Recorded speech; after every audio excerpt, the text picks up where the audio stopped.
Hello, doctor. My name is Sandeep. I just wanted to ask you about. I feel very weird. I feel something different. I don't feel good. I feel always sad. Is it depression? Oh, Sandeep, I suspect it can be depression. Sir, can you tell me what are the telltale signs of depression?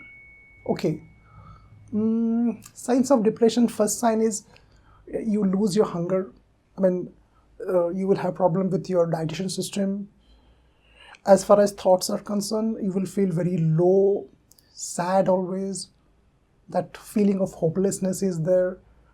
You will feel like you have no future and everything is wrong with you. You are not good enough. Again, this is a big thought which always is there when you are depressed. Plus, another thought is you do not deserve anything in life and your future is very bleak. That kind of thoughts are there. Okay. I think I'm going through the same phase. I think I'm a bit depressed. I need your help, sir. Definitely, Sandeep, I'll help you out. Don't worry. Just you need some meditation as well as some therapy also. I will help you out. Don't worry.